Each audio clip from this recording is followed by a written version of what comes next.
Hey guys, I'm Dov, and today I'm back with more Total War Warhammer 2 multiplayer action. We're here once again with the Empire, going to be facing off against the Skaven. This is a battle that took place on one of Heir of Carthage's community nights that he hosted recently.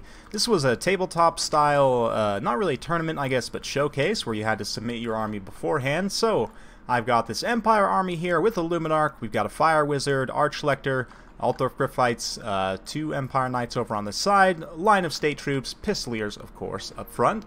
And we're up against the Skaven player who's got the Natty Bubo Sharpshooters, double Warp Lightning Cannon supported by two Storm Vermin with Halberds. A lot of Storm Vermin here, 3 Sword and Shield, only 1 Rat Ogre, we've got Tretch and a Warlock Engineer on foot and a whole bunch of slaves. So yeah, pretty decent. You can see right off the bat, of course, me being very aggressive with my Pistoliers, not only being very aggressive with them, but also friendly firing them with the Luminarch. Also, they're getting shot by the Warp Lightning Cannons, and yeah, my intention here was just to shut down the Natty Bubos, even if you don't necessarily win here. I just want to keep them from being able to fire at specifically the Luminarch. Very well placed Warp Lightning, and oh man, did you see that guy go flying like straight up in the air? Anyway, I'm going to actually pull away from that situation. We were able to get some pretty good damage done to the Natty Bubos, but at this point I figure I can get the Royal Altdorf Griffites over there and shut them down. We're pushing forward, and the Luminarch already blasted this Warlock Engineer once. Figure if I go after the caster here first, that will be good because I can shut off their, magic source and everything. I'm not honestly too worried about Tretch. It was a clean miss there. But so far so good. Meanwhile, over on the other flank, the Empire Knight's going to come in and try and collapse. I was thinking maybe if I could get a good open field charge on those Rat Ogres, but instead I'm just going to pull back and try and rear charge some of these infantry here. You can see the Altdorf Griffites pushing through to the second line, getting on those Natty Bubos. Meanwhile, the Pistoliers are just back here kind of harassing the crew, keeping them from firing at any important targets. I mean, the Pistoliers are definitely good, but I figured if I could just stress out my opponent's micro and force some mistakes, then he's not going to be shooting at my Luminarch, which is obviously the more high-value target, right? So we're able to finish off the Natty Bubos there with the Altdorf Griffites. Definitely a pretty nice play for me. Likewise, the Warlock Engineer gets shattered as well. And then we're going to turn our attention to Tretch. Now, I had totally forgotten that Tretch has this ability here, this stay here, I'll go get help, which gives him stock and unspottable. So he's going to pop that, and I'm actually going to lose my targeting on the Tempelhof Luminarch. Now, the Witch Hunter will briefly spot him here, and actually maybe pop a few shots onto him, but I totally lose track of him, and he is actually going to be able to get back and get a few hits on that Luminarch. Meanwhile, over here, these Pistoliers, again, just continuing to harass the cannon crews. At this point, I was able to pull some of the Storm Vermin out of position and get the Altdorf Griffites onto the cannon crews themselves, along with the Pistoliers, so those are pretty much shut down now. I'm feeling pretty good about my chances. You can see Tretch not really doing too hot here in terms of his leadership. He took one more shot there as he ran past the Witch Hunter, but he's going to get back here and start to do a little bit of damage to that Tempelhof Luminarch. You can see Empire Knights just all over the field here. We use the accusation to lower the melee defense and armor of those Storm Vermin and then rear charge them. We're going to drop a Burning Head here. It does a little bit of friendly fire, but at the same time, get it, friendly fire? Okay. But at the same time, does some pretty solid damage to those Storm Vermin as well. Up here on the high ground, the Halberds are sort of able to see off most of my cav. I don't really want to stick around with my Royal Altdorf Griffites for too long, so we shattered one Warp Lightning Cannon, but the other one is able to stay online, which is a bit unfortunate. Over here, we did get Rat Ogres tangled up with Spearmen, which is great. I'm able to extricate some of my Empire Knights and everything, get in a pretty decent situation here. So at this point, it's mostly a mop-up operation. Oh, I just about missed it. Tretch, I finally noticed, pulled away the Luminarch. Tretch is going to get netted here, and this is the ultimate execution shot. Tretch is just pleading, no!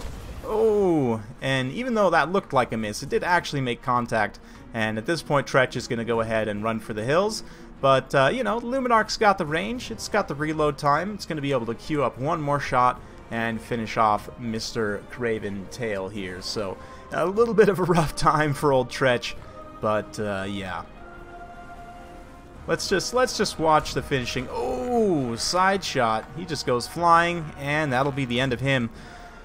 So with Tretch going down, you can see that's immediately going to cause leadership issues, Rat Ogres routing, even these Storm Vermin are going to start to have leadership issues. The Halberds are still in pretty good shape, honestly, having mostly seen off the Pistoliers. This Warp Lightning Cannon is back online, but at the end of the day it's not going to be enough. You can see the Witch Hunter comes in, starts side-shotting into this group of Storm Vermin here. A nice rear charge from the Royal Altar Cryptwights is going to drop some terror and everything. A lot of these units are going to want a terror route from the low leadership. Some of my units route, but that just opens up a shot for the Luminarch to get in on these Storm Vermin here to rack up some actual kill numbers. Not the best against infantry, but shooting into a big blob like that definitely does some damage.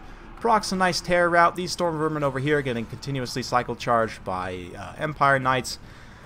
It's going to be the end for them as well. So, yeah, well played to my opponent. Hopefully, hopefully you guys enjoyed watching that one. It's definitely a fun one. And, you know, it's always interesting with these tabletop style tournaments because you have to take sort of a all-comers type list, right? And so it can be tough to sort of game plan for what to bring here. I do think that my opponent's build is relatively solid. You know, having that solid core of Storm Vermin is pretty good. I would probably question the leadership. I mean, Tretch is okay. He's relatively hard to melee snipe, but as you guys saw here, he is relatively easy to missile snipe. He has pretty good melee defense, but doesn't have any kind of regeneration traits. But anyway, we'll get